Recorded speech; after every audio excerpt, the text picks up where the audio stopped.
তারেক রহমান খালি ধরা গেতেছেন।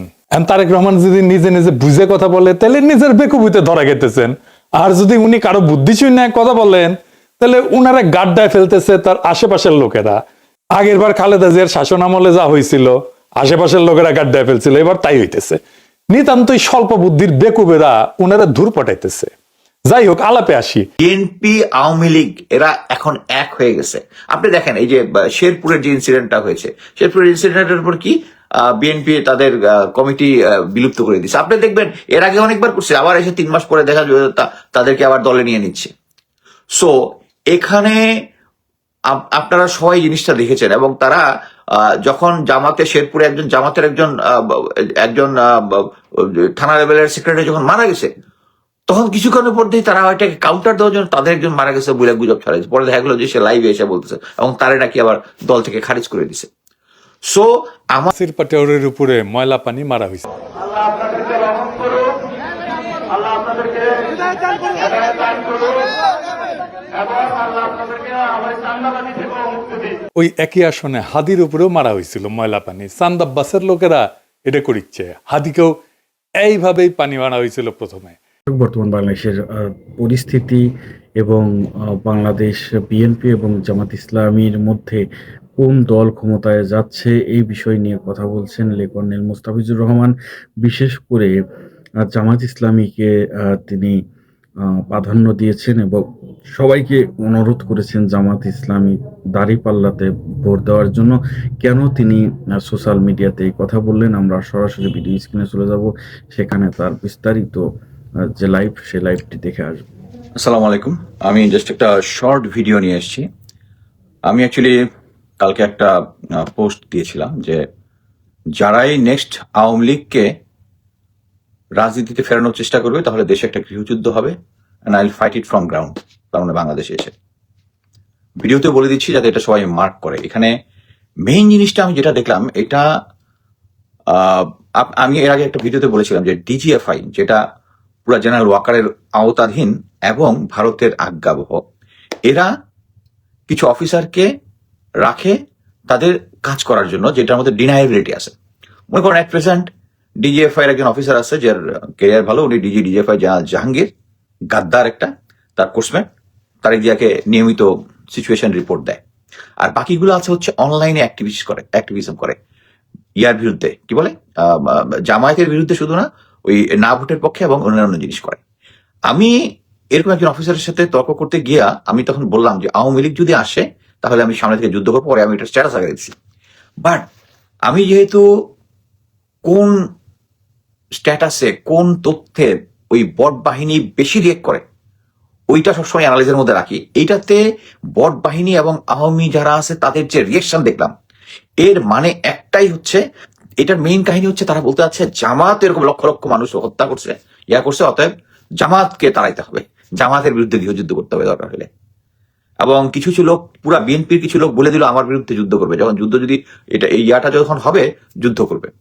আমি বললাম আপনার সাথে তো আমার যুদ্ধ হবে কেন, কারণ আপনি তো আওয়ামী লীগকে চান না, কি আওয়ামী লীগের বিরুদ্ধে যুদ্ধ করছেন, তো যুদ্ধে তো আমি আর আপনি তো এক দল, মানে না, জামাত ওই একই কাজ করছে।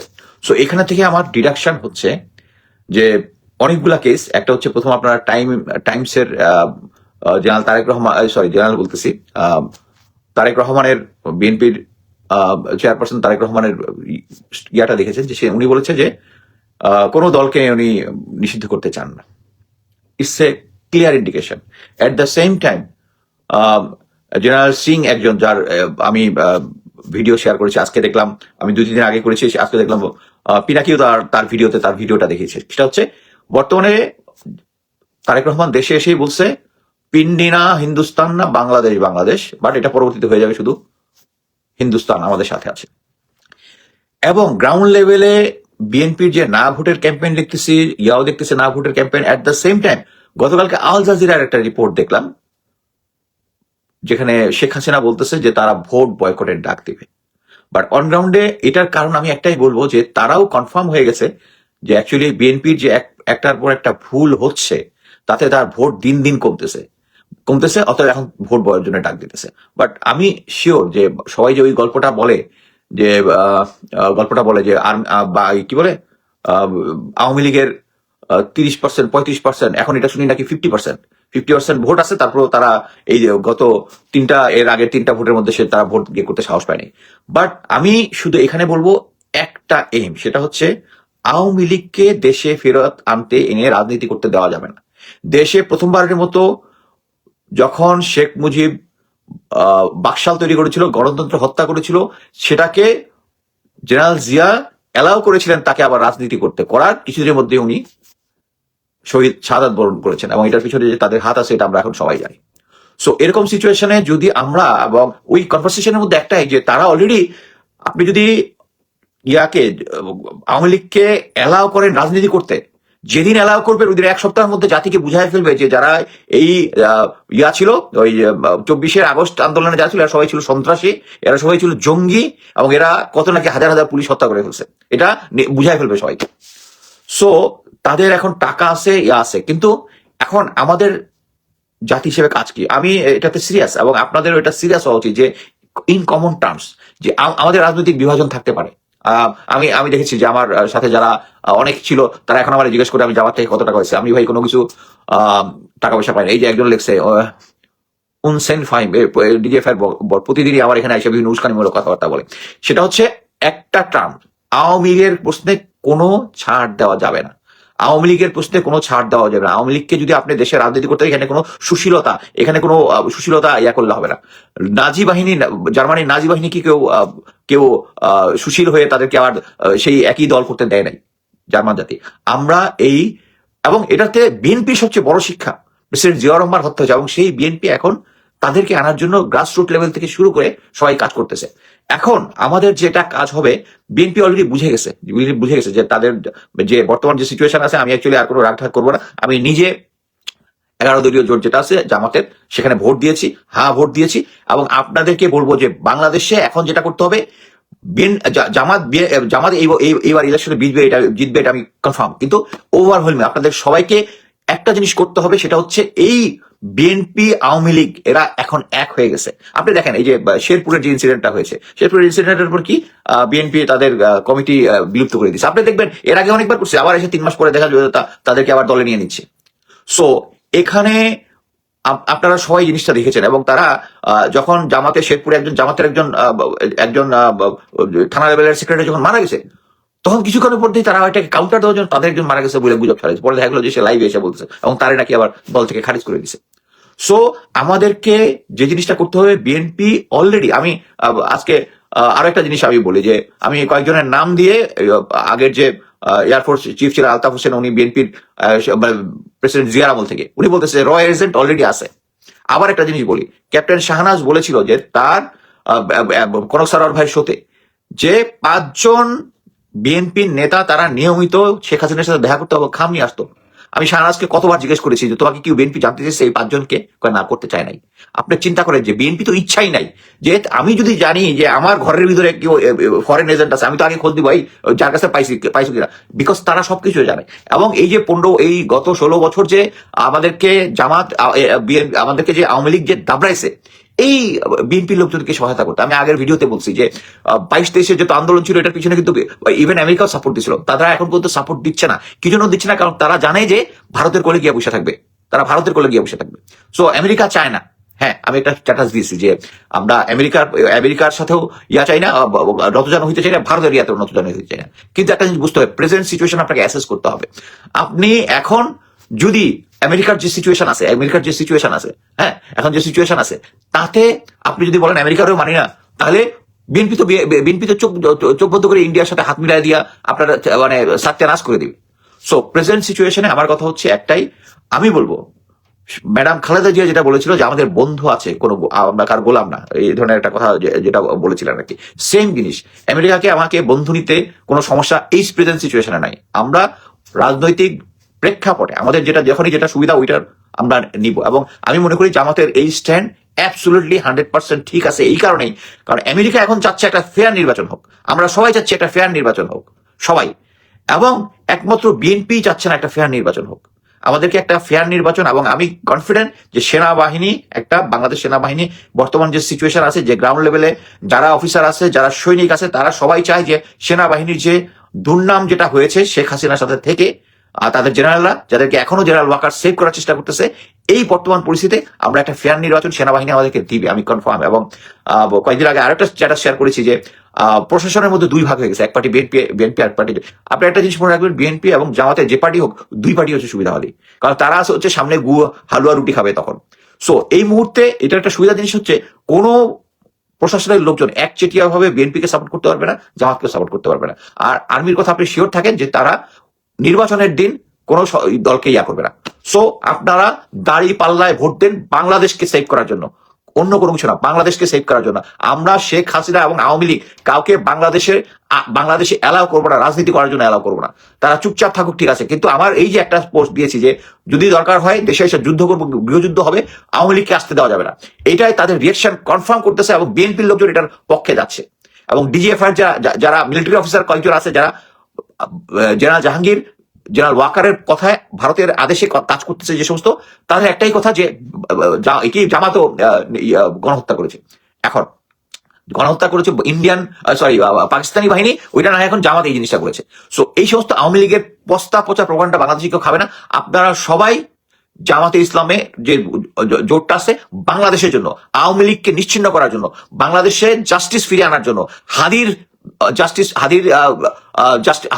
বিচার চাওয়ার জন্য, 57 জন অফিসার যারা আছে তাদের বিচার করার জন্য, এবং এই সেনাবাহিনীতে যারা এই যে 626 জনকে পালিয়ে যেতে সাহায্য করেছে, যারা এখন এটা প্রমাণ যে সেনাবাহিনী জেনারেল ওয়াকার, মেজর সাদেককে আওয়ামী লীগকে ঢাকার মতো জায়গায় ট্রেনিং দিতে সাহায্য করেছে, 198 ধরা গেতেছেন।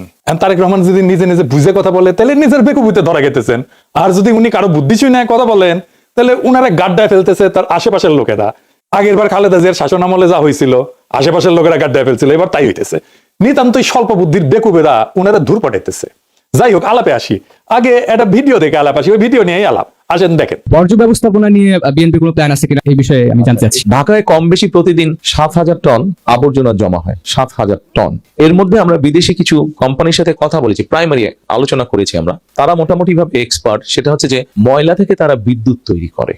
আমরা তাদেরকে দিয়ে বলানোর চেষ্টা করছি, তাদের সাথে কথা বলছি আমরা প্রাইমারি লেভেলে, আমরা আমাদের লেভেলে কথা বলেছি তাদের সাথে যে তোমরা ময়লা থেকে বিদ্যুৎটা কিভাবে করবে, এবং তোমরা ময়লাটা নিজেটা কালেকশন করবে কিনা, অথবা কিভাবে কালেকশন করে নিয়ে এসে ময়লাটা। অর্থাৎ এই জন্য বললাম যে এখন যে ভাবে বিদ্যুৎটা উৎপাদিত হচ্ছে, আপনাকে আইদার ন্যাচারাল রিসোর্স গ্যাস ব্যবহার করতে হচ্ছে, গ্যাসটা এখানে আপনার ব্যবহার হয়ে যাচ্ছে, অথবা আপনাকে কোল ইম্পোর্ট করতে হচ্ছে, অথবা ফার্নেস অয়েল ইম্পোর্ট করতে হচ্ছে। তো যেই দুটো আপনাকে ইম্পোর্ট করতে হচ্ছে, গ্যাস হয়তো আমাদের নিজেদের এখনো আছে গ্যাস, সেটা আমরা ব্যবহার করছি, কিন্তু কোল বা ফার্নেস অয়েল এটা তো ডলার দিয়ে ইম্পোর্ট করছে। কিন্তু আমরা যদি ময়লা থেকে আমাদের যে আবর্জনা সারা দেশে, এটাকে যদি একটা সিস্টেমের পরিকল্পনার মধ্যে নিয়ে আসি এবং এটার থেকে যদি আমরা বিদ্যুৎটা উৎপাদন করতে পারি, তাহলে এটার বিদ্যুৎ উৎপাদনের র মেটেরিয়ালটা কি হচ্ছে ময়লা, আবর্জনা। এবং এই আবর্জনাটা যেই কোম্পানিগুলো কিনে নিবে তারা তো টাকা দিয়ে কিনছে, ডলার দিয়ে কিনছে না। সো দ্যাট আমরা ওইখানে কিছু হলে আমাদের ডলার আমরা সেভ করতে, বৈদেশিক মুদ্রা আমরা সেভ করতে পারি। আমরা এইভাবে বিষয়টি পরিকল্পনা করছি। দেখেছেন, একজন তরুণ প্রশ্ন করিচ্ছে বর্জ্য ব্যবস্থাপনায় বিএনপির পরিকল্পনা কি? আচ্ছা আচ্ছা, বলেন তো, এটা একটা তরুণের জন্য স্বাভাবিক প্রশ্ন। আর যেই মানুষটা দেশের প্রাইম মিনিস্টার হওয়ার রেসে আছে, তারে করার মতো প্রশ্ন এটা। একজন তরুণ জিজ্ঞেস করবে তার জীবনের সংকট, সম্ভাবনা, স্বপ্ন নিয়ে। তরুণদের নেতৃত্ব নিয়ে আসার কি পরিকল্পনা আছে, ওদের চাকরি ক্যারিয়ার কি হবে, বিদেশে এক্সচেঞ্জ প্রোগ্রামে যাইতে পারবে কিনা লেখাপড়ার জন্য, স্কলারশিপ পাবে কিনা, তরুণ উদ্যোক্তাদের নিয়ে কি পরিকল্পনা, আমাদের ট্রেনিং দিবেন কিনা। আর ওই বয়সে তো সে প্রেম করবে, গান গাইবে, ঘুরবে, বেড়াবে, সাতরায় পদ্মা পার হবে, সারা রাত আড্ডা দেবে, বৃষ্টির মধ্যে প্রেমিকার হাত ধরে ঘুরবে, ব্যাঞ্জো জাম্পিং করবে, দুনিয়া উল্টে দেওয়ার স্বপ্ন দেখবে। তা না বর্জ্য ব্যবস্থাপনা, ওর মাথাত বর্জ্য ঢুকিছে। হ্যাঁ, এটা শিখে দিচ্ছে বিএনপির কেউ, আমি শিওর। আর তারেক রহমানকে বলছে যে এটার উত্তর দিবেন, মানে দেখাবি তারেক রহমান কত জানে। দেখিছো ঢাকাত নিত্যদিন কত হাজার টন বর্জ্য উৎপাদিত হয়, সেটাও লিডারের মাথাত আছে। এটা একটা বানানো স্টেজড প্রশ্ন আর উত্তর। আপনারা আবার এবার এখন শোনেন, শুনলে বুঝবেন যে এইটা বানানো একটা স্টেজড একটা প্রশ্ন এবং উত্তর। শোনেন। বর্জ্য ব্যবস্থাপনা নিয়ে বিএনপি কোনো প্ল্যান আছে কিনা, এই বিষয়ে আমি জানতে চাচ্ছি। ঢাকায় কম বেশি প্রতিদিন 7,000 টন আবর্জনা জমা হয়, 7,000 টন। এর মধ্যে আমরা বিদেশি কিছু কোম্পানির সাথে কথা বলেছি, প্রাইমারি আলোচনা করেছি আমরা। তারা মোটামুটি ভাবে এক্সপার্ট, সেটা হচ্ছে যে ময়লা থেকে তারা বিদ্যুৎ তৈরি করে। আমরা তাদেরকে দিয়ে বলানোর চেষ্টা করছি, তাদের সাথে কথা বলছি আমরা প্রাইমারি লেভেলে, আমরা আমাদের লেভেলে কথা বলেছি তাদের সাথে যে তোমরা ময়লা থেকে বিদ্যুৎটা কিভাবে করবে, এবং তোমরা ময়লাটা নিজেটা কালেকশন করবে কিনা, অথবা কিভাবে কালেকশন করে নিয়ে এসে ময়লাটা। অর্থাৎ এই জন্য বললাম যে এখন যে ভাবে বিদ্যুৎটা উৎপাদিত হচ্ছে, আপনাকে আইদার ন্যাচারাল রিসোর্স গ্যাস ব্যবহার করতে হচ্ছে, গ্যাসটা এখানে আপনার ব্যবহার হয়ে যাচ্ছে, অথবা আপনাকে কোল ইম্পোর্ট করতে হচ্ছে, অথবা ফার্নেস অয়েল ইম্পোর্ট করতে হচ্ছে। তো যেই দুটো আপনাকে ইম্পোর্ট করতে হচ্ছে, গ্যাস হয়তো আমাদের নিজেদের এখনো আছে গ্যাস, সেটা আমরা ব্যবহার করছি, কিন্তু কোল বা ফার্নেস অয়েল এটা তো ডলার দিয়ে ইম্পোর্ট করছে। কিন্তু আমরা যদি ময়লা থেকে আমাদের যে আবর্জনা সারা দেশে, এটাকে যদি একটা সিস্টেমের পরিকল্পনার মধ্যে নিয়ে আসি এবং এটার থেকে যদি আমরা বিদ্যুৎ উৎপাদন করতে পারি, তাহলে এটার এই বিদ্যুৎ উৎপাদনের র মেটেরিয়ালটা কি হচ্ছে? ময়লা, আবর্জনা। এবং এই আবর্জনাটা যেই কোম্পানিগুলো কিনে নিবে তারা তো টাকা দিয়ে কিনছে, ডলার দিয়ে কিনছে না। সো দ্যাট আমরা ওইখানে কিছু হলেও আমাদের ডলার আমরা সেভ করতে, বৈদেশিক মুদ্রা আমরা সেভ করতে পারি। আমরা এইভাবে বিষয়টি পরিকল্পনা করছি। বুঝতে পারছেন তো? এখানে তিনটা গুরুতর সমস্যা আছে তারেক রহমানের। আর তারেক রহমানের, আমার ক্ষুদ্র ভ্রাতার ভগ্নীরা কবে, দাদা আপনি তো তারেক রহমানের সবকিছুই ধরিচ্ছেন, না ধরে উপায় কি? আওয়ামী লীগকে ফেরাবে, ইন্ডিয়ার সাথে সিস্টেম হয়ে গেছে বিএনপির, আমরা তো বসে থাকতে পারি না। যাই হোক, আসেন একে একে দেখি কি কি ঝামেলা করেছে তারেক রহমান নিজেই। প্রথম ঝামেলা, তারেক রহমানের স্টেটসম্যান বা রাষ্ট্রনায়ক তো দক্ষতা দেখাতে পারতেছেন না, এখানেও পারেন নাই। উনি মাইক্রো ম্যানেজমেন্ট করতেছেন, মানে বর্জ্য ব্যবস্থাপনা কি হবে সেটা নিয়ে ইনভলভ হইতেছেন। এটা তো রাষ্ট্রনায়কের ইনভলভ হওয়ার জায়গা না, এটা রাষ্ট্রনায়কের কাজই না। ডেটা রাষ্ট্রনায়ক মাথায় রাখে না, তথ্য রাষ্ট্রনায়ক মাথায় রাখে না। ঢাকায় প্রত্যেকদিন কত বর্জ্য উৎপাদন হয় সেই ডেটা তো অবশ্যই একজন রাষ্ট্রনায়ক রাখবে না। দুই নম্বর হচ্ছে এই কাজটাও যে করতেছে, এই কাজটা যদি দক্ষতার সাথে করতেন উনি, তাহলে কথা ছিল যে না উনি বুঝেন ব্যাপারটা, বুঝে কথা বলছেন, পরিকল্পনাটা সলিড আছে। তা তো না, উনি বুঝেছেন আদা, ভুল বুঝেছেন পুরাটা। আর এই কাজটা উনি করতেই পারবেন না, একেবারেই পারবেন না। বুঝাই বলি, আসেন, উনি যে একেবারে বুঝেননি ব্যাপারটা, এটা আসেন আমরা বুঝে দেখি। বর্জ্য দিয়ে বিদ্যুৎ উৎপাদন করে যে পশ্চিমা দুনিয়া, বর্জ্যকে কাঁচামাল ধরে নিয়ে না, মানে এটা বর্জ্য ব্যবস্থাপনার একটা পার্ট। বর্জ্য দিয়ে বিদ্যুৎ উৎপাদন করা, বিদ্যুৎ উৎপাদন সেকেন্ডারি, বর্জ্য ব্যবস্থাপনা প্রাইমারি। ভাত রাখতে গেলে যেমন মার হয়, তেমন একটা বিশেষ পদ্ধতিতে বর্জ্য ব্যবস্থাপনা করতে গেলে বিদ্যুৎ উৎপাদন করা হয়। হাঁটতে গেলে যেমন পেশাব বের হয়, ঠিক ওই রকম। আপনি হাঁটতে গেছেন, পেশাব করতে যান নাই তো, কিন্তু পেশাব হয়, এইরকম বিদ্যুৎ হয়। এটা আপনার আলাদা করে পরে পেশাব করতে হয় না, আপনার উদ্দেশ্য হাগা, পেশাব করা না। ঠিক তেমন বর্জ্য দিয়ে বিদ্যুৎ উৎপাদনের লক্ষ্য হইতেছে বর্জ্য ব্যবস্থাপনা, বিদ্যুৎ উৎপাদন না, বিদ্যুৎ তৈরি করে না, বিদ্যুৎ তৈরি হয়ে যায়। তারেক রহমান বলতেছেন কয়লা, ফার্নেস অয়েল যেমন বিদ্যুৎ বানানোর কাঁচামাল, তেমন কাঁচামাল বর্জ্য না, একেবারেই না। বর্জ্য দিয়ে বিদ্যুৎ উৎপাদন করতে গেলে যে কারখানা লাগবে তার খরচা অনেক বেশি। কত বেশি আমরা দেখবো, বর্জ্য থেকে বিদ্যুৎ উৎপাদনের খরচাও কয়লার 2 গুণ, গ্যাসের প্রায় 3 গুণ, সৌর বিদ্যুতের 4 গুণ। 1 মেগাওয়াটের কারখানায় যদি বর্জ্য থেকে বিদ্যুৎ করতে হয় তাহলে $10 মিলিয়ন লাগে। তার মানে সবচেয়ে ছোট 10 মেগাওয়াটের যদি একটা প্ল্যান্ট করতে চায় তাহলে $100 মিলিয়ন লাগবে। কয়লায় যদি খুব আলট্রা সুপার ক্রিটিক্যাল টেকনোলজি, এটা মানে সবচেয়ে ভালো একদম, আমরা যদি একটা কারখানা বানাই তাতেও এর খরচা 1/3। বর্জ্য থেকে বিদ্যুতের যে কারখানা তার 1/3, 3 ভাগের 1 ভাগ। মানে এই যে বর্জ্য থেকে বিদ্যুৎ বানানো, এটা যে ধান্দা, আশেপাশের লোক ধান্দা করেছে, বুঝেছেন তো? কি লেভেলের ধান্দা হবে বুঝেছেন? সব সিস্টেম করে ফেলিছে, এটা দেখে ওনার লোকজন ধান্দা করবে। আর একটা সমস্যা টেকনিক্যাল, এটা বুঝে দেখি, কিন্তু এটা বুঝেছেন তো যে বর্জ্য দিয়া বিদ্যুৎ উৎপাদন করাটা এটা বর্জ্য ব্যবস্থাপনার একটা পার্ট। বিদ্যুৎ উৎপাদন করাটা প্রাইমারি কাজ না, বিদ্যুৎ সেকেন্ডারি কাজ, বর্জ্য ব্যবস্থাপনা প্রাইমারি কাজ। এবার টেকনিক্যাল সমস্যাটা একটু বুঝে দেখি। সব বর্জ্য থেকে বিদ্যুৎ হয় না, মানে বর্জ্য মানে কি কি আমরা বর্জ্যের তালিকা একটু পরে দেখবো, আগে যাই না নেওয়া দরকার। বর্জ্য থেকে 2 রকম কারখানা করা যায় বিদ্যুৎ উৎপাদনে, 2 ধরনের বর্জ্য থেকে, যেগুলো পোড়ানো যায়, যেমন কাগজ, কার্ডবোর্ড ইত্যাদি। এগুলো পুরায় বাষ্প বানানো হয়, ওটা দিয়ে টারবাইন ঘুরে বিদ্যুৎ তৈরি হয়। আরেকটা হইতেছে জৈব বর্জ্য, যেমন খাবার রান্নাঘর থেকে যেগুলো আসে, এগুলো দিয়ে বায়োগ্যাস তৈরি করা হয়, আরেক ধরনের প্ল্যান্ট লাগে। তার মানে 2 ধরনের বিদ্যুৎ তৈরি করা যাবে 2 ধরনের কারখানা থেকে। যেমন ধরেন গৃহস্থালী বর্জ্য, সাধারণ মানুষের দৈনন্দিন জীবনে উৎপন্ন বর্জ্য, হাগামোতা ইত্যাদি ইত্যাদি। খাবারের উচ্ছিষ্ট, ভাত, ডাল, সবজি, মাছ, ফল ইত্যাদি। রান্নাঘরের বর্জ্য, এই যে সবজি তরকারি কাটছে এগুলো। কাগজ, কার্ডবোর্ড, প্লাস্টিক, পলিথিন, বোতল, কাপড়, পুরানো জামা, কাঁচ, বোতল, গ্লাস, তারপর ক্যান, টিন, ছাই, ধুলা, এগুলো বর্জ্য, গৃহস্থালী বর্জ্য। এগুলো জৈব অংশ দিয়া বায়োগ্যাস করা যায়। জৈব বর্জ্য যেগুলো, মানে যেগুলো পচনশীল, খাবারের উচ্ছিষ্ট, খাবারের বর্জ্য, সবজি, ফল, তারপরে মলমূত্র, কৃষির উচ্ছিষ্ট, খড়, গাছের পাতা ইত্যাদি ইত্যাদি। এইটা বিদ্যুৎ উৎপাদনের সবচেয়ে উপযোগী, এটা দিয়ে বায়োগ্যাস তৈরি করা হয়, তারপরে ওইটা দিয়ে বিদ্যুৎ উৎপাদন। তারপরে ধরেন কাগজ, প্লাস্টিক বর্জ্য, পেট বোতল, কার্ডবোর্ড, প্যাকেট, এই সমস্ত একটা প্রসেসের মধ্যে দিয়ে দহনযোগ্য করে নেওয়া হয়, তারপরে এগুলো পোড়াইতে হয়, পোড়ায় বাষ্প তৈরি করা হয়, ওইটা দিয়ে টারবাইন ঘুরে বিদ্যুৎ তৈরি হয়। কাগজজাত বর্জ্য ধরেন খবরের কাগজ, কার্টুন, প্যাকেজিং বাক্স ইত্যাদি ইত্যাদি। এগুলোকে ফার্নেসের মধ্যে দিলেই খালি হবে না, এগুলোকে দহনযোগ্য করে নিতে হবে, শুকায় নিতে হয়, এটার মধ্যে যেন পানি টানি না থাকে, বুঝেছাও? আবার অনেক বর্জ্য আছে কিন্তু যেগুলো কোনোভাবে এটা দিয়ে কোনো কিছু করা যাবে না। যেমন ধরুন কনস্ট্রাকশনের যে বর্জ্য, ইট, বালু, সিমেন্ট, কংক্রিট, টাইলস, এই সমস্ত ভাঙাচোরা, এগুলো দিয়ে বিদ্যুৎ উৎপাদন করা যায় না। শিল্পের বর্জ্য আছে, ইন্ডাস্ট্রিয়াল ওয়েস্ট, কারখানা থেকে উৎপন্ন রাসায়নিক বর্জ্য যেগুলো নদীর ফেলে আর কি, দেখেছেন না, তেল, গ্রিজ, ধাতব স্ক্র্যাপ, এই সমস্ত এগুলো বর্জ্য দিয়ে তো বিদ্যুৎ উৎপাদন করা যাবে না। তারপরে ধরেন একটা ইম্পর্টেন্ট বর্জ্য আছে যেটা পচনশীল, কিন্তু এটা আপনি কিছুই করতে পারবেন না। এটা হচ্ছে চিকিৎসা বর্জ্য, ক্লিনিক্যাল ওয়েস্ট। এটা সবচেয়ে ঝুঁকিপূর্ণ। ব্যবহৃত সিরিঞ্জ আছে, রক্ত মাখা ব্যান্ডেজ, প্যাথোলজির বর্জ্য, রক্ত মলমূত্র কপ, ডায়াগনস্টিক সেন্টার থেকে যে সমস্ত জিনিস বাড়ায়, এক্সে ফিল্ম, এগুলোর প্যাকেট ইত্যাদি, মেয়াদ উত্তীর্ণ ওষুধ, এগুলো তো কিছুই করা যাবে না, এগুলো একদম পুরাই ফেলতে হয় আলাদা করে। ইলেকট্রনিক বর্জ্য আছে, যেমন ধরেন আপনার মোবাইল ফোন নষ্ট হয়ে গেছে, কম্পিউটার, টিভি, ব্যাটারি, এগুলো বর্জ্য দিয়ে তো বিদ্যুৎ উৎপাদন করা যায় না। তো আমাদের গৃহস্থালী বর্জ্য দিয়েও যদি আমরা বিদ্যুৎ উৎপাদন করতে যাই, তাহলে তো আমাদের সেগ্রিগেট আলাদা করতে হবে। তারপরে যাবে কাঁচামাল হিসাবে, মানে জৈব বর্জ্যগুলো একদিকে যাবে, কাগজগুলো আরেকদিকে যাবে, কাঁচ আরেকদিকে যাবে, আমরা তো সবগুলো একসাথে করে ফেলি, তাই না? তো সেগ্রিগেশন হয় কোথায়? উৎসে, যেখানে তৈরি হয়, মানে ঘরের মধ্যে, বাসার মধ্যে। আমাদের বাসা তো ইউরোপে আপনি চাইলে এই সবকিছু একটার মধ্যে ভরে নিয়ে ডাস্টবিনে ফেলে দিতে পারবেন না।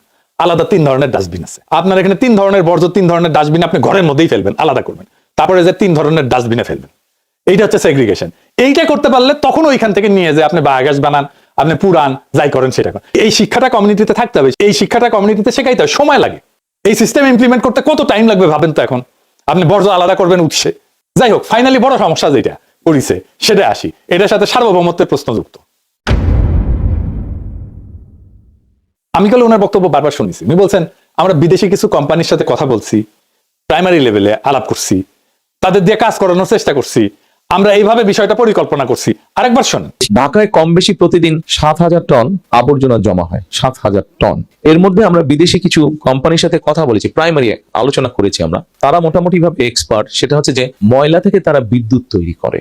আমরা তাদেরকে দিয়ে বলানোর চেষ্টা করছি, তাদের সাথে কথা বলছি আমরা প্রাইমারি লেভেলে, আমরা আমাদের লেভেলে কথা বলেছি তাদের সাথে, যে তোমরা ময়লা থেকে বিদ্যুৎটা কিভাবে করবে এবং তোমরা ময়লাটা নিজেটা কালেকশন করবে কিনা, অথবা কিভাবে কালেকশন করে নিয়ে এসে ময়লাটা। আমি কিন্তু কোনো একটা শব্দ নতুন করে যোগ করি নাই, কোনো শব্দ বাদও দেই নাই, কারণ এখানে শব্দই সাক্ষ্য। প্রশ্নটা খুবই সাধারণ। তারেক রহমান, আপনারই জিজ্ঞেস করতেছে, আপনি কি নির্বাচিত? আপনি কি সোভারেন স্টেট? আপনি কি সার্বভৌম রাষ্ট্রকে প্রতিনিধিত্ব করেন? আপনি শপথ নিছেন? আপনাকে কি সংবিধানে অধিকার দিছে রাষ্ট্রের হয়ে বিদেশি প্রতিষ্ঠানের সাথে রাষ্ট্রীয় প্রকল্প নিয়ে কথা বলার ক্ষমতা দিছে? এর উত্তর না। তাহলে প্রশ্ন, কোন পরিচয়ে আপনি আলাপটা করলেন, আর কোন বৈধতায় সেটা জনসভায় ঘোষণা করলেন? এটা কোনো ব্যবসায়িক আলাপ না। বিদেশি প্রতিষ্ঠানের সাথে রাষ্ট্রীয় প্রকল্প নিয়ে কথা বলা মানে ডিপ্লোমেসি, কূটনীতি। ডিপ্লোমেসি কার কাজ? রাষ্ট্রের। ডিপ্লোমেসি করে নির্বাচিত সরকার সাংবিধানিকভাবে দায়িত্বপ্রাপ্ত হইয়া। আপনি ক্ষমতা প্রার্থী, ক্ষমতার অ্যাসপিরেন্ট, এরা এই ডিপ্লোমেসি করে না। কারণ বিদেশি প্রতিষ্ঠান তো এই কথাবার্তা শুনবে কিভাবে? শুনে মনে করবে যে এই ব্যক্তি রাষ্ট্রের হয়ে কথা বলতেছে। এটা বিপদ। এখানে আর দল নাই, ব্যক্তি নাই, এখানে শুরু হয় ইমপারসোনেশন, মানে রাষ্ট্র সেজে অভিনয় করা। আপনি রাষ্ট্র সেজে অভিনয় করছেন বিদেশি প্রতিষ্ঠানের সাথে। আপনি যদি বলতেন আমি ভাবতেছি বা আমি করতে চাই, এটা আমার ভীষণ, তা কিন্তু বলেন না। উনি বলছেন কথা বলছি, আলোচনা করছি, পরিকল্পনা করছি। উনি আলোচনা করে ফেলছেন অলরেডি, তাদের দিয়ে করানোর চেষ্টা করছি, এই কথা বলছে। এই ভাষা ভবিষ্যতের না, এই ভাষা এমন যে মনে হইতেছে উনি রাষ্ট্রের হয়ে কাজ করতেছেন, চলমান রাষ্ট্রের কার্যকলাপের ভাষা। মানে উনি ডিফেক্টো প্রাইম মিনিস্টার হয়ে গেছেন, বাস্তবে কার্যকর রাষ্ট্রীয় আচরণ করতেছেন উনি। কিন্তু ওনার আইনগত ক্ষমতাই নাই, আইনে ওনার হাতে ক্ষমতা আসেনি, কিন্তু আচরণে ওনার ক্ষমতা চালু হয়ে গেছে। এই ফাঁকটার নাম শ্যাডো স্টেট ক্রাফট, ছায়া রাষ্ট্র চর্চা, রাষ্ট্রবিজ্ঞানের ভাষায়। আইনগত ক্ষমতা ছাড়া ক্ষমতার বাস্তব প্রয়োগ আপনি এটাই করতেছেন। আর এইটার রাস্তা খুলে দিচ্ছে প্রফেসর ইউনূস, এই আর্মি টার্মি এইরকম প্রোটেকশন দিয়ে, রাষ্ট্রীয় প্রোটোকল দিয়ে ওনারা এই কাজটা করে দিচ্ছে। এই প্রশ্ন তো শুধু আইনগত না, এটা গণতান্ত্রিক। এই কথাবার্তা কারা জানলো? কিছু বিদেশি কোম্পানি যাদেরকে পছন্দ করে, বা যাদের সাথে তার লোকদের, বিএনপির লোকদের গুটু আছে, তারা জানলো ভবিষ্যতে কোথায় ধান্দা করা যাবে। কিন্তু সংসদ জানলো না, নাগরিক জানলো না, ব্যুরোক্রেসি জানলো না, রাষ্ট্রের ইনস্টিটিউট জানলো না। এটা তো পরিকল্পনা মন্ত্রণালয় ছাড় দিবে না, দিবে না তো।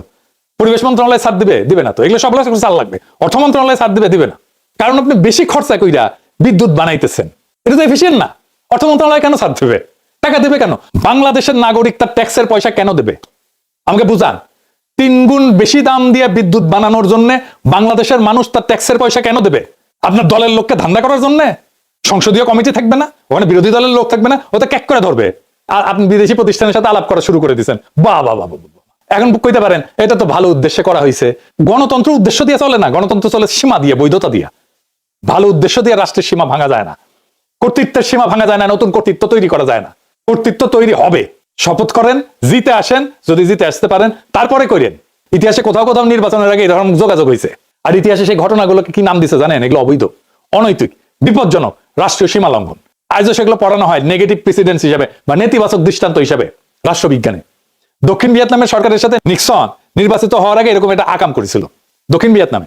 প্যারিসে তখন ভিয়েতনামের সাথে আমেরিকার একটা পিস টক হচ্ছিল, শান্তি আলোচনা হচ্ছিল, মানে তখন তাইলে শান্তি আলোচনা করে আমেরিকান সোলজার এমনি এমনি চলে আসতো সম্মানজনক ভাবে। এটাই ছিল অবজেক্টিভ। প্রেসিডেন্ট ছিল জনসন। প্রেসিডেন্ট জনসনের সঙ্গে দক্ষিণ ভিয়েতনামের আলাপ চলতেছে, তখন নিক্সন কিন্তু নির্বাচিত হয় নাই। সে দক্ষিণ ভিয়েতনামে কইছে যে পিস টক ভেঙে দাও, আমরা নির্বাচিত হয়ে আসলে আরো ভালো ডিল দিব তোমাদেরকে। পিস টক ভেঙে যায়, এর ফলেই কিন্তু আমেরিকার লজ্জাজনক পরাজয় হয় ভিয়েতনামে। এইটারে ইতিহাসে বলে প্রি ইলেকশন স্যাবোটাজ নিক্সন, এটা দিয়ে সার্চ দিয়ে দেখেন গুগলে। কিন্তু এই একটা জিনিস ইতিহাসে নাই, তারেক রহমান এটা ইতিহাসে নতুন করছে। নির্বাচনের আগে বিদেশি প্রতিষ্ঠানের সাথে রাষ্ট্রীয় প্রকল্প নিয়ে কথা বলে সেটা প্রকাশ্য রাজনৈতিক বক্তৃতায় ঘোষণা করছে। তিনটা জিনিস একসাথে হয়েছে, প্রি ইলেকশন, ইলেকশনের আগে, ফরেন অ্যাক্টর, বিদেশি পক্ষ, পাবলিক ডিক্লারেশন, প্রকাশ্য ঘোষণা। এই তিনটার কম্বিনেশন গণতান্ত্রিক রাষ্ট্রে কখনো কোথাও ঘটে নাই, তারেক রহমান প্রথম করছে। এটা কোথাও ঘটে না, এটার কারণ খুবই পরিষ্কার। কারণ এটা করলে স্টেট পার্টির যে বাউন্ডারি, রাষ্ট্র এবং দলের যে সীমানা, এটা ভেঙে যায়। দল আর রাষ্ট্র আলাদা থাকে না। এখন আসি সবচেয়ে গভীর জায়গায়, রাষ্ট্র কি আসলে? রাষ্ট্র কোনো ব্যক্তির ভবিষ্যৎ স্বপ্ন না, রাষ্ট্র কোনো দলের আগাম সম্পত্তি না। রাষ্ট্র একটা প্রক্রিয়া, প্রসেস। রাষ্ট্র একটা ইনস্টিটিউশন। এই প্রক্রিয়ার ধাপ আছে। জনগণের ভোট প্রথমে, সাংবিধানিক দায়িত্ব তারপরে প্রাতিষ্ঠানিক সিদ্ধান্ত। তিনটা ধাপ আছে। এই তিনটার একটা বাদ দিলে রাষ্ট্র থাকে না, থাকে ব্যক্তিগত শাসন। তারেক রহমান তার ব্যক্তির শাসন চাপাই দিতে চাইতেছে বাংলাদেশের উপরে। উনি ভোটের আগেই রাষ্ট্রের মতো কাজ করতে শুরু করছেন। তার মানে তারেক রহমান বলতেছে রাষ্ট্র জনগণের না, রাষ্ট্র আমার সম্ভাব্য সম্পত্তি। এটাই গণতন্ত্রের মৃত্যু। তারেক রহমানের হাত ধরে আসতেছে গণতন্ত্রের মৃত্যু। গণতন্ত্র মানে যা খুশি তাই করে না। গণতন্ত্র মানে কে কবে কথা বলবে, কোন পরিচয় বলবে, কোন সীমার মধ্যে বলবে, সেইটা ঠিক করা। তারেক রহমানের এই বক্তব্য প্রমাণ করছে তারেক রহমান তার সীমা লঙ্ঘন করছেন। রাষ্ট্রের মালিক জনগণ, সিদ্ধান্ত নিবে জনগণ। আপনি তারেক রহমান না, আপনি রাষ্ট্রের মালিক না, এটা আপনার জমিদারি না। আপনাদের কি মনে হয় তারেক রহমান রাষ্ট্র নায়ক হওয়ার উপযোগী? উনি রাষ্ট্র চালাইতে পারবেন? উনি রাষ্ট্র বুঝেন? উনি তৈরি হয়েছেন রাষ্ট্র চালানোর জন্য? বিচারের ভার আপনাদের উপরে দিলাম।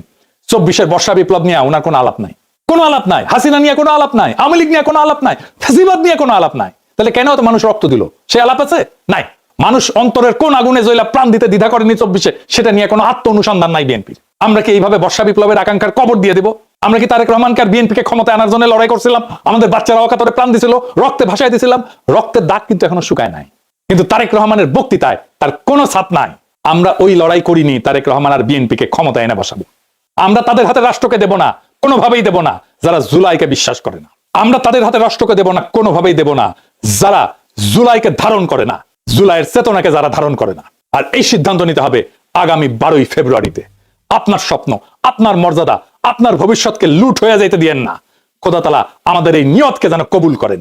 পুরে ময়লা পানি মারা হয়েছে। আল্লাহ আপনাদেরকে রহম করুন, আল্লাহ আপনাদেরকে হেদায়েত দান করুন, এবং আল্লাহ আপনাদেরকে আমাদের জান্নাতি থেকে মুক্তি দিন। ওই একই আসনে হাদির উপরেও মারা হয়েছিল ময়লা পানি। চান্দ আব্বাসের লোকেরা এটা করিচ্ছে। হাদিকেও এইভাবেই পানি মারা হয়েছিল প্রথমে, একবার না কয়েকবার। আচ্ছা, সারা দেশে তো ক্যাম্পেইন হইতেছে, বারবার ওই একই আসনে কেন বারবার চান্দ আব্বাসের প্রতিপক্ষের উপরে এই কাজ করা হইতেছে?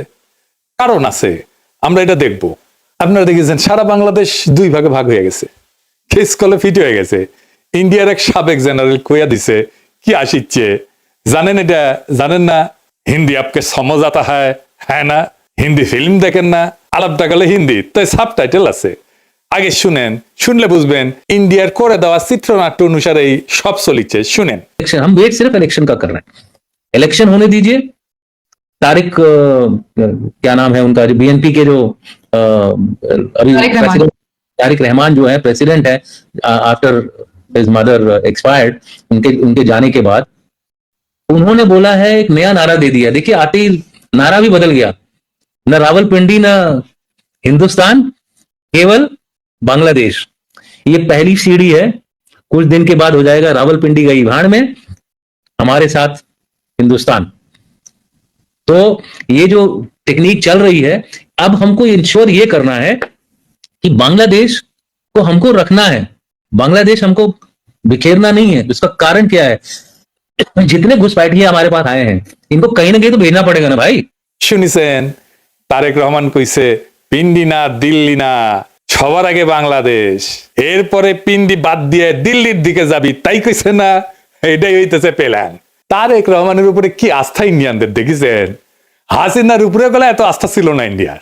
আসলে তো বিএনপির উপরে আস্থা থাকারই কথা। এই বিএনপি তো ইন্ডিয়াতে থাকা হাসিনা ফিরে আনিছিল। এই বিএনপি তো 15 আগস্টের বিপ্লবীদের দেশ ছাড়া করেছিল। এই বিএনপি আরামসে তাদেরকে হাসিনার হাতে তুলে দিছে যেন ফাঁসি দিবার পারে। এই বিএনপি হাসিনার দুঃশাসনকে দীর্ঘায়িত করছে। ঈদের পরে আন্দোলন বইলা বইলা পুরা জাতির জীবন থেকে 16টা বছর কাইরা নিছে এই বিএনপি। ভরসা করেছিল বিএনপির উপরে। এই বিএনপি 2013 সালের 5ই মে খালেদা জিয়াকে সরাই নিয়ে গেছে মাঠ থেকে, আর মাদ্রাসা ছাত্রদের হাসিনার গুলির মুখে ফেলাই দিছে। তাছাড়া 2013 সালে হাসিনা জয় বাংলা হয়ে যায়। এই বিএনপি তার দুঃশাসন দিয়া 111-এর রাস্তা খুলে দিছে। ইন্ডিয়ার হাতে যে বাংলাদেশ তুলে দেওয়া হয়েছে, 111 হয়েছে, এ করিছে কে? বিএনপির করে দেওয়া জেনারেল মইনুল আহমেদ। অনেকজনকে টপকায় মইনুলকে করছে। এই বিএনপির মধ্যে আছে রয়্যাল লোক, আমার কথা না, বিএনপির শীর্ষ নেতা আলতাফ চৌধুরী বলে গেছে, শোনেন আর একবার। বিএনপি কিছু লোক আছে যারা নন আননোন না, নূতন না, পুরানা, নন রয়্যাল এজেন্ট। শুনেছেন? ইন্ডিয়ার পছন্দ তো বিএনপি।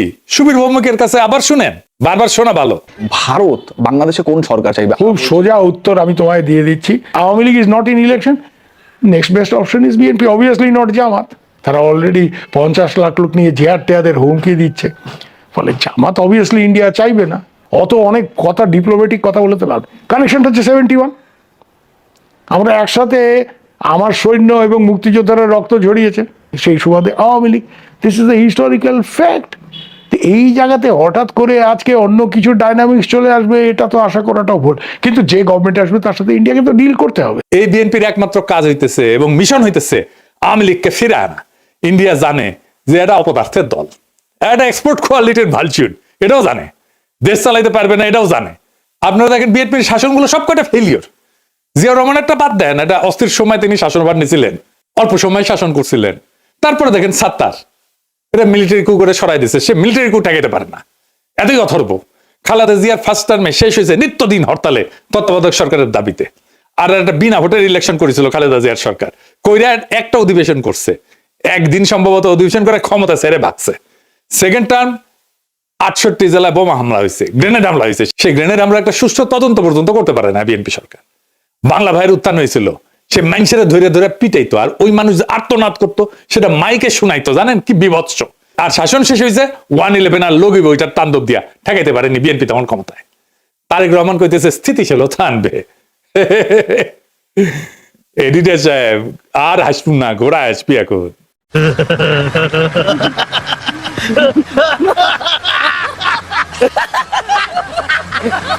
এই বিএনপি স্থিতিশীলতা আনবে, কোন তরিকা আনবে? তারেক রহমানের হাতে কি জাদু আছে?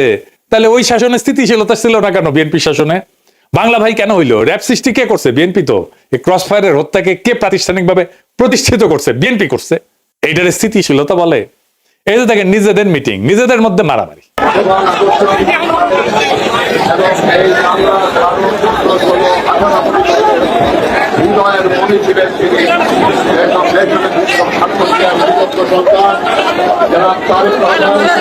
দেখেছেন?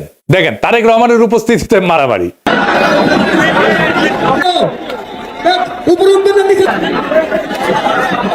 দেখেছেন? নিজের দলের কর্মীদের মিটিং এ আইনা শীর্ষ নেতাদের উপস্থিতিতে সামলাইতে পারে না যেই দল, সেই দল দেশের স্থিতিশীলতা আনবে। কুজার হয়েছে স্থিত হয়ে শোয়ার শখ। বিএনপির একটাই লক্ষ্য, আওয়ামী লীগের পুনর্বাসন। ব্যানে ব্যানে করছি না, দেখে দিচ্ছি, আসেন। আমরা আগে দেখতাম না, মুখ ফুসকায় বিএনপির সবাই জয় বাংলা স্লোগান দিত। আওয়ামী লীগের লোকেরা যেগুলো বিএনপির ঢুকেছে, তারা এখন প্রকাশ্যে বিএনপির নির্বাচনী জনসভায় জয় বাংলা স্লোগান দেয়। শোনেন। আমার যদি মৃত্যু হয়, আমি এই মঞ্চ থেকে 1000 বার বলবো জয় বাংলা, জয় বাংলা, জয় বাংলা। আমরা কি বাংলাদেশের জয় চাই না? তাহলে জয় বাংলা সমস্যা কি? জয় বাংলা কি কারো ব্যক্তিগত কোনো ধরনের স্লোগান? জয় বাংলা সবার। যখন বাংলাদেশে ক্রিকেট খেলা হয়, আমরা কি বাংলাদেশের জয় চাই না? আজকের এই মঞ্চ থেকে আমার যদি মৃত্যু হয়, আমি এই মঞ্চ থেকে 1000 বার বলবো জয় বাংলা, জয় বাংলা, জয় বাংলা। মৃত্যু হইলেও নাকি কইবে জয় বাংলা। জয় বাংলা নাকি সবার স্লোগান। তো মাদারবোর্ড তুই কত স্লোগান, সবার স্লোগান কেন কস? এরপরে মির্জা ফখরুল কয় আওয়ামী লীগ থাকলে নাকি গণতান্ত্রিক পরিবেশ থাকতো। খুব কষ্ট আসে মির্জা ফখরুল। গণতান্ত্রিক পরিবেশ মানে কি জানেন? আগে শুনেন। নৌকাটা নাই, নৌকার যিনি কান্ডারি আমাদের সাবেক প্রধানমন্ত্রী হাসিনা, উনি আপনাদেরকে ফেলে ভারত চলে গেছে, দিল্লি থেকে বসে আছে, আর আমাদেরকে বিপদে ফেলে দিয়ে গেছে, তাই না? থাকলে অন্তত একটা গণতান্ত্রিক অবস্থা চলতো, তাই তো? শুনেছেন? মির্জা ফখরুলের গণতন্ত্র, আওয়ামী লীগ ছাড়া গণতন্ত্র পূর্ণ হচ্ছে না মির্জা ফখরুলের। এই গণতন্ত্র মানে কি জানেন? সে পুরনো সিস্টেম, পুরনো লুটপাট, পুরনো গুন্ডামি, পুরনো ধান্দাবাজি, পুরনো ইত্রামি, পুরনো বড় লোকদের শাসন, পুরনো দরিদ্র শোষণ। এটাই পুরনো বন্দোবস্ত। এটা রিকশাওয়ালা চাচা খুব ভালোভাবে বুঝিছে, শুনেন তার কাছে। আওয়ামী লীগের থেকে বিএনপি 3 গুণ আগায়া এই দেশটারে আরো নষ্ট করে আলাইছে শেখ হাসিনা যাওয়ার পরে। যেরকম আওয়ামী লীগের মানুষের নৌকা ভাড়া গুদারা গাড়ি নিত 80 টাকা, বিএনপির পোলাপান নেয় এখন 100 টাকা। তাই নির্বাচন এলে তো নিব 150 টাকা। গুদারাটা পার হয় হ্যাঁ প্রতিদিন টাকা দেওয়া লাগে। তো যেরকম আমি এই রিক্সাটা পাইতাছি, আওয়ামী লীগের টাইমে দিচ্ছি 80 টাকা, এখন আওয়ামী লীগ চলে গেছে, এখন বিএনপির আমলে দেওয়া লাগে আমার 100 টাকা। তার ক্ষমতা এলে দেওয়া লাগবে 150 টাকা। দেশ তো এই দুইজনই চালায়, আওয়ামী লীগে চালায় আর বিএনপি, এই দুইজনই মারুক কাটুক জ্বালাক পুরাক এই দেশের মানুষ এরাই এই দুইজনই চায়। হয়তো 10 বছর চালাই গেছে, এরা আবার 10 বছর সুযোগ দিব। এই শুনেছেন, দেশ যে দুইজনে চালায় আওয়ামী লীগ আর বিএনপি। রিকশাওয়ালা ঠিকই বুঝেছে তার মেধা দিয়া। তাই দেখেন কিভাবে আওয়ামী লীগের সন্ত্রাসীদের আশ্রয় আর নিরাপত্তা দিতেছে বিএনপি। আওয়ামী লীগ যেন তুহিন সাহেবের কোলেই নিরাপদ। নীলফামারীর আওয়ামী লীগ সন্ত্রাসীদের দায়িত্ব নিছেন বিএনপি মনোনীত প্রার্থী নীলফামারীর সদর 2। আওয়ামী লীগের চিহ্নিত সন্ত্রাসী জুলাই হত্যা মামলার অন্যতম আসামি কাশেমকে নিশ্চিন্তে থাকতে বলতেছেন তুহিন সাহেব। তিনি নাকি নীলফামারীর চিহ্নিত সন্ত্রাসীদের মামলার বিষয়টা দেখতেছে এবং আওয়ামী লীগের ঊর্ধ্বতন নেতৃত্বের সাথে নাকি তাদের কথা হইতেছে। ব্যানে ব্যানে করছি না, শুনেন। কেমন আছেন কাসেম সাহেব? ভালো আছেন? দোয়া করেন। আলহামদুলিল্লাহ, আমাদের জন্য ওয়ার্ক করতেছে ভাই। আলহামদুলিল্লাহ, ধন্যবাদ। আমাদের ওয়ার্ক করতেছি। ভোট করছিলেন? আমরা তো ভাই 8টা মামলা মগন জেলখাটি বাইরে হয়ে আসলাম, মগন ছবি থাক তারপরও প্রশাসনের একটা চাপ দেখতেছি, আমি বিষয়টা একটু দেখেন। আমি দেখতেছি এগুলো। আপনি যেহেতু আসছেন এখানে আমাদের জন্য খুব ভালো হচ্ছে, ভালো হচ্ছে। চিন্তা করেন না, এটা তো এখন 1 মাসের ব্যাপার। আমি কথা বলতেছি, তারপর সব ব্যাপারেই দেখতেছি আমি। কথা হচ্ছে আপনাদের নেতাদের সঙ্গে। আচ্ছা, দোয়া করেন, আপনারা নির্বিঘ্নে থাকেন, নিশ্চিন্তে থাকেন, কোনো অসুবিধা নেই। কিছু হইলে আমরা টেক কেয়ার করবো। শুনলেন তো? তারপরে বিএনপির নেতা ওই যে আসাদ আসিফ নজরুল তারে অ্যাটর্নি জেনারেল বানিয়েছিল, সে কি কয় দেখেন কেমনে সে আওয়ামী লীগকে বাঁচাইছে, নিজের মুখে করছে, শুনেন। এই আওয়ামী লীগকে যখন 24-এর পরে আগস্টের পরে নিষিদ্ধ ঘোষণা করার জন্য জামাত ইসলামের পক্ষ থেকে রিট পিটিশন দায়ের করেছিলেন, আওয়ামী লীগকে সারা জীবনের জন্য হাইকোর্ট যাতে নিষিদ্ধ করে। আমি অ্যাটর্নি জেনারেল ছিলাম, আমি দাঁড়িয়ে বলেছিলাম যে পিটিশন নিয়েছেন, যারা পিটিশন নিয়ে এসছেন তাদের অধিকার নাই একটা আদর্শকে হত্যা করা। আওয়ামী লীগে যেমন খুনি আছে, আওয়ামী লীগে অনেক আদর্শিক সৈনিকও আছে। সেদিন আমি সেটা আওয়ামী লীগের রেজিস্ট্রেশন বাতিল করার জন্য হাইকোর্টে বাধা দিয়েছিলাম। শুনিছেন তো? এখন কইতে পারেন তো বিএনপি তো ভালোই করবি, নির্বাচনে এত লোক আসছে তারেক রহমানের জনসভায়। এই প্রসঙ্গে আব্দুল্লাহ আবু সাইদের একটা ইন্টারেস্টিং গল্প বলি, শোনেন, মজা পাবেন।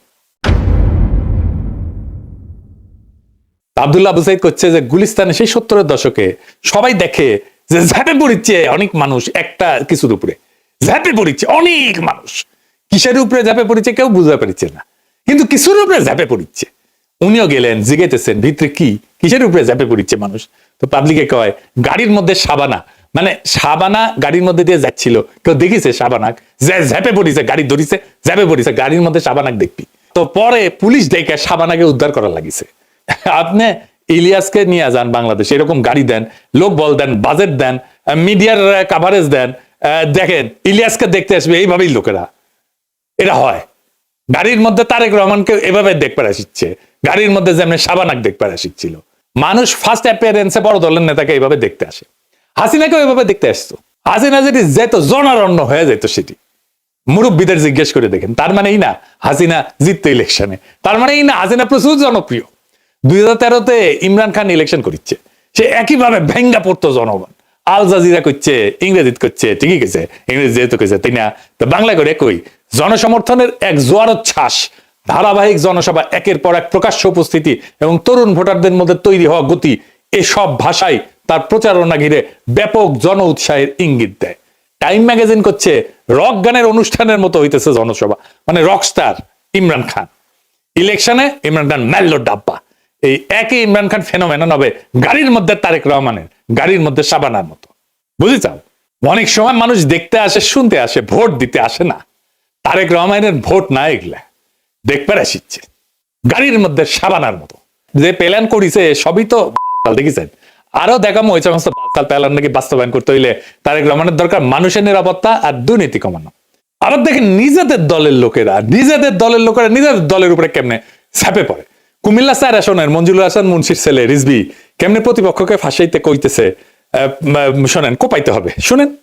আইনি সহযোগিতা আর্মিতে পুলিশে মামলা করো, খালি এমনি এমনি মামলা করলে হবে না, 326 লাগবে। 326 যদি তোমার না করতে পারো, একটা হিমিঞ্চি লও, আর 1000 টাকা দাও, আর হাতে কোপ দাও, 8-10টা সিলি দাও, 326 করো, রিমন সুমন মতিন বাল ফাল যা আছে সব মিলাই চলে লাগবে। এইটা করো, কিন্তু 326 মিনিমাম আর ওভার, নাহলে কিন্তু মামলা করার লাভ নাই। চট্টগ্রামের রাউজানে বিএনপি কর্মী বাড়ি থেকে বিপুল পরিমাণে অস্ত্র উদ্ধার। দেখেন, চট্টগ্রামে এক বিএনপি কর্মীর বাড়িতে গভীর রাতে অভিযান পরিচালনা করে বিপুল পরিমাণে দেশি বিদেশি অস্ত্র, গোলাবারুদ ও মাদক উদ্ধার করেছে র‍্যাব 7। এই সময় ওই বিএনপি কর্মী সহ 2 জনকে গ্রেফতার করা হয়। ওরা যে ভোটে কারচুপি করবি ওটা কিন্তু ঠিক হয়ে আছে। এই যে শরীফ বিএনপি প্রার্থী, ওর আপন খালাতো ভাই, ওর নাম বোধহয় অল্টু, জনগণকে উদ্দেশ্য করে কইছে যে এমপি তো আমরা হবই, আপনারা কেউ ভোট না দিলেও আমরা এমপি হব। শুনেন, এমপি তো আমরা হবই, আপনারা কেউ ভোট না করলে আমরা ওই আবার আলমডাঙ্গা এই উপজেলা বিএনপির নাকি বর্তমান সাধারণ সম্পাদক। তার মানে ভোটের দিন কি করবি আগে জানিয়ে দিল। দেখিস এইগুলো হচ্ছে plan. I have a plan. এই প্ল্যান দেখিচ্ছেন, দেখেন ঝালকাঠির দোয়া মাহফিল করিচ্ছে বিএনপি নিজেদের মধ্যে, সেটিও 2 দল হইলে বাড়াবাড়ি করিচ্ছে। দেখেন,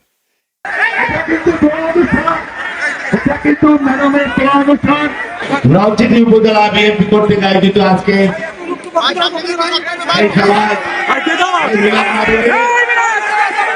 এই দল আনবি স্থিতিশীলতা কয় কেমনে লজ্জা করে না এদের। আর বিএনপি 59% প্রার্থী ঋণখেলাপি, মানে ব্যাংকের টাকা মেরে খাইছে, লুটপাট করেছে। উই জিতবি আর পাবলিক কি গান গাবি?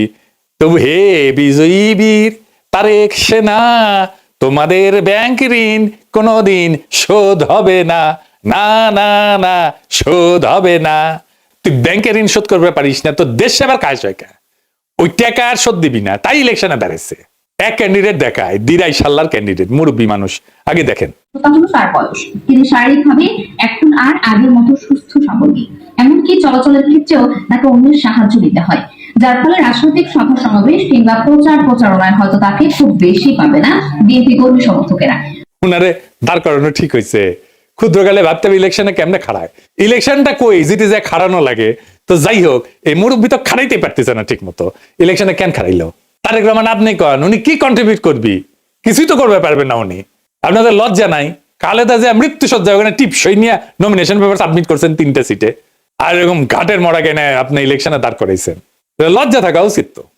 যাই হোক, ফাইনালি ইলেকশন কি হবি? বিএনপি বুঝে গেছে যে উই হারবি নারীদের ভোটে, কারণ মায়েরা বোনেরা সবাই এনসিপি জামাতকে ভোট দিবি, ন্যাচারাল। বিএনপির চান্দাবাজ ধান্দাবাজ লুটেরা সন্ত্রাসী আর ইতরদেরকে তো তারা ভোট দেবে না। নারীদের মধ্যে জামাতের প্রভাব বেশি, তাদের অ্যাক্সেস আছে, অন্দর মহলে যাতায়াত আছে অনেক দিন থেকে। তাই বিএনপি স্ট্র্যাটেজি নিয়েছে, নারীদের যদি ভয় দেখায় ভোট কেন্দ্র থেকে দূরে রাখা যায়, তাই জামাতের নারী কর্মীদের উপরে হামলা করতেছে, তাদের হিজাব টেনে ছিঁড়ে ফেলতেছে। দেখেন,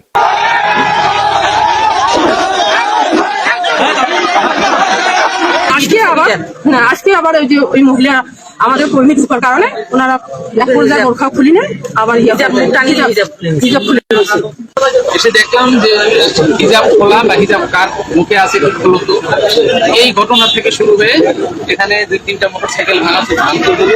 আমার বাড়ির ভিতরে কিছু ইটপাটকেল মারলো, বাড়ির ভিতরেও দেখলাম শুধু তাই না, তার আগে ঘোষণা দিছে জামাতের নারী কর্মীদের সায়া নাকি খুলে নেবে। কথা বলে ছোট কোরআন শরীফ মাথায় দিয়ে যদি আমাদের মেয়েদেরকে শপথ করতে যাই, আমি বলতে চাচ্ছি আমার বিএনপির নেতৃবৃন্দ ওই জামাতের মেয়েদের ছায়া খুলে নেবে বলে দিলাম। যদি আবার আপনারা গ্রামে লাগান, সি সি সি সি সি তারেক রহমান সি, এই সমস্ত ইতরদের নেতা আপনি, ইতরদের গডফাদার আপনি, এই ইতরদের দেশ চালাইতে দেবেন আপনারা? এই ইতরদের আপনি ক্ষমতায়িত করবেন নাকি দেশ থেকে বিতাড়িত করবেন পাছায় লাথি দিয়া হাসিনার মতো? এদের 12ই ফেব্রুয়ারিতে ব্যালটে জবাব দিবেন, এদের বিতাড়িত করতে হবে বাংলাদেশ থেকে। যা ঐক্য কর, গণতন্ত্র কর আওয়ামী লীগের সাথে, ইন্ডিয়ায় গিয়া। ওরা গেছে ভাগিছে, তোরাও ভাগবু। মির্জা ফখরুল কলেজ স্ট্রিটে বই কিনবি আর কাউয়ার সাথে কফি হাউসে বসে কফি খাবি। এইটা সাহেব কাউয়ার সাউন্ড দেয়, আরো জোরে দেন, আরো জোরে। ডাবল কাউয়া, মির্জা এক কাউয়া আর কাদের এক কাউয়া। প্রচুর গণতন্ত্র হবি তখন। তবে ইন্ডিয়া তার প্ল্যান কলে ফাইনাল করে ফেলেছে, এমনি সে খেলবি। জানেন এটা? আসেন এটা নিয়ে আলাপ করি। আপনারা জানেন যে সে ইন্ডিয়া বাংলাদেশে তাদের দূতাবাসের কর্মকর্তাদের পরিবারদেরকে সরাই নিয়ে গেছে, আর তাদের বাংলাদেশ দূতাবাসকে নন ফ্যামিলি পোস্টিং হিসেবে ঘোষণা করেছে। মানে এখানে ফ্যামিলি থাকবি না, শুধু কর্মকর্তা থাকবি। মানে যেই জায়গায় যুদ্ধ হয়, রাষ্ট্র দুর্বল, নিরাপত্তা দুর্বল, রাষ্ট্র ভেঙে পড়তেছে, সেই দেশের দূতাবাসগুলোকে নন ফ্যামিলি পোস্টিং হিসেবে ঘোষণা করে দূতাবাসগুলো। ইন্ডিয়া ইলেকশনের জন্য পাগলা হয়ে গেছিল, এই জন্য তার প্ল্যান এটাই ছিল বিএনপি ক্ষমতায় আসুক, তারপরে বাংলাদেশের বিরুদ্ধে অর্থনৈতিক আর কূটনৈতিক যুদ্ধ শুরু করবে। সেই জন্যই সে দূতাবাস খালি করে ফেলছে। বিএনপি ক্ষমতায় থাকলে এই যুদ্ধ শুরু করলে বিএনপি কোলাপস করবে, আর আপা চট করে ঢুকে যাবে বাংলাদেশের মধ্যে। এই পরিকল্পনা ভেস্তে দিতে হবে। ইন্ডিয়ার চাপ যারা সহ্য করতে পারবে তাদেরকে ভোট দেবেন আগামী 12ই ফেব্রুয়ারিতে। যারা বাংলাদেশকে দৃঢ়ভাবে শির দ্বারা উঁচু করে আগায় নিতে পারবে তাদেরকে ভোট দেবেন। যেই জোট ইনসাফের কাফেলা নিয়ে আমাদের আজাদির দোরগোড়ায় পৌঁছায় দেওয়ার হিম্মত রাখে তাদের ভোট দেবেন। এই এপিসোড শেষ করব একটা ভিডিও ক্লিপ দিয়া, এক ব্যবসায়ীর উপরে বিএনপির অত্যাচারের কথা। তার মুখেই শোনেন আর ভাবেন কোন আপদ, কোন জালেম ক্ষমতা আসতে চায়। আমরা কুত্তা তাড়াইতে গিয়া নেকড়েকে যেন না নিয়ে আসি, খেয়াল রাখবেন। মনে রাখবেন, বাংলাদেশের স্থিতিশীলতার শত্রু তিনটা জিনিস, বিএনপি, আওয়ামী লীগ আর ইন্ডিয়া। তিনটেই এখন একসাথে, আমাদের তিনটেকেই পরাজিত করতে হবে। আলাইকুম। দেশ কিংবা দেশের বাইরে যে যেখান থেকে বসে ভিডিওটি দেখলেন সবাইকে অনেক অনেক ধন্যবাদ এবং ভালোবাসা জানাচ্ছি। প্রিয় দর্শক, আশা করি পুরো ভিডিওটি দেখেছেন এবং বুঝতে পেরেছেন। কথা বললেন লেকর্নেল মুস্তাফিজুর রহমান। বাংলাদেশের বর্তমান পরিস্থিতি, বর্তমান রাজনৈতিক অবস্থা, নির্বাচনী অবস্থা, নানা দিক নিয়ে আলোচনা করা হলো, সমালোচনা করা হলো। কঠিন একটি সময়, কঠিন একটি মুহূর্ত পার করছে বাংলাদেশ, কঠিন একটি অবস্থা বিরাজ করছে। এই মুহূর্তে ডক্টর মোহাম্মদ ইউনূস নির্বাচনের আয়োজন করেছে 12 তারিখে বাংলাদেশের জাতীয় সংসদ নির্বাচন। সেই নির্বাচনকে কেন্দ্র করেই চলছে নানান উত্তেজনা। অনেকেই বিএনপিকে নিয়ে নানা আলোচনা করছে, সমালোচনা করছে এবং বেশিরভাগ যারা রাজনৈতিক বিশ্লেষণ তারা কিন্তু জামাতকেই ভোট দেওয়ার জন্য বলছে এবং অনেকেই সরাসরি না বললেও অনেকে ইঙ্গিত দিয়ে বলছে যে জামাত ইসলামীকে ভোট দাও, তাহলে সামনে যে বাংলাদেশ তোমরা পাবে তা হবে চাঁদামুক্ত, সন্ত্রাসমুক্ত এবং মানুষের জীবন হবে নিরাপদ, মানুষকে হয়রানি করা হবে না, তাদের বাক শক্তি রুদ্ধ করা হবে না, কেড়ে নেওয়া হবে না। প্রিয় দর্শক, এই হচ্ছে অবস্থা। এমন একটি পরিস্থিতি নিয়ে আজকে লেকর্নেল মুস্তাফিজুর রহমান স্যার কথা বললেন।